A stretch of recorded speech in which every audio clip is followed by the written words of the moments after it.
politisi ini harus memanfaatkan cara bagaimana menghemat biaya, seharusnya gitu. Kalau biaya 2 kali lipat yang kemarin, ya nggak sehat. Di Bangkalan itu ada beberapa orang yang muncul dari daerah nikmat. Belasan miliar. Apa kemudian lagi waktu ke pesantren di aluminiumnya gitu ya. Saya gitu begitu. Ini tidak susah demokrasi kita ini dengan sistem pemilu, dengan penyelenggara yang kemarin kepalanya maksudnya busuk. Gimana? Kok KPU-nya dilengsarkan dengan tidak hormat kayak gitu? Iya kan?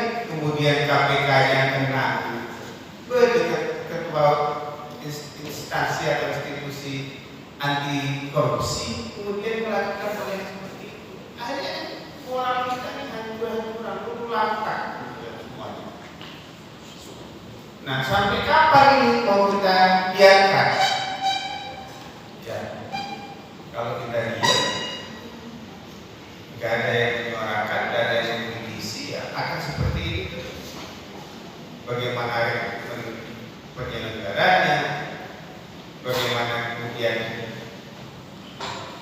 mereka bisa dimainkan oleh partai politik, oleh ini persoalan yang sangat mendasar menurut saya, dan kita harus menyamakan persepsi, menyamakan frekuensi kita. Bagaimana kemudian bisa kita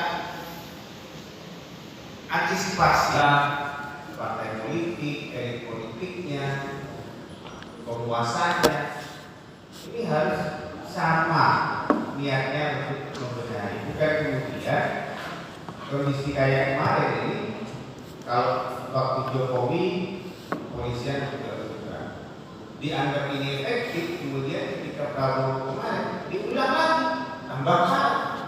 Yang akan datang 2029 saya bisa bayar. Kalau tidak ada orang seperti katakanlah, kalau sampai sekarang saya masih percaya sama Mahfud MD, kita meskipun di beberapa kasus beliau saya nilai ada yang tidak tuntas, ada yang kasus sambung. Paling tidak kita butuh orang-orang yang seperti beliau.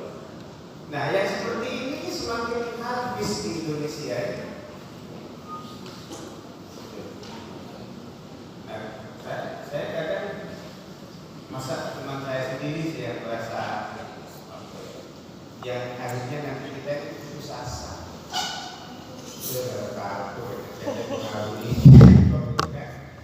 Enggak, saya masih optimis bahwa kita masih orang yang mendambakan sebuah perubahan, bahwa Indonesia ini tidak boleh terpuruk dengan rokoknya orang-orang.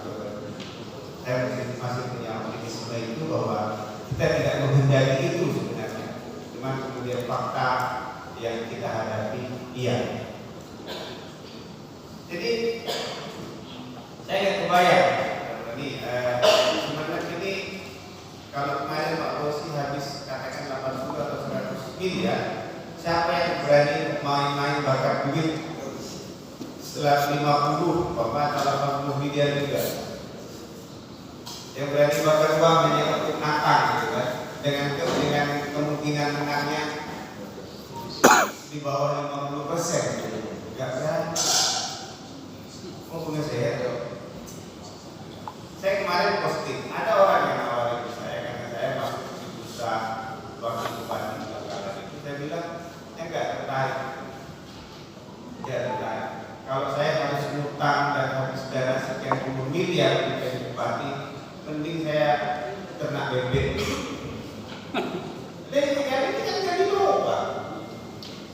Habis 10 miliar bagi modalnya kita mentak korupsi APBD dengan setoran fee-nya, dengan rekanan-rekanan, atau mutasi ya, jual beli jabatan dan perizinan, itu aja mainnya. Kalau ada yang tidak bisa, bupati selesai, tidak bakalan gitu. Itu ya menurut saya. Silakan teman-teman direspon juga. Kita diskusi bebas lah. Kita lakukan juga. Terima kasih.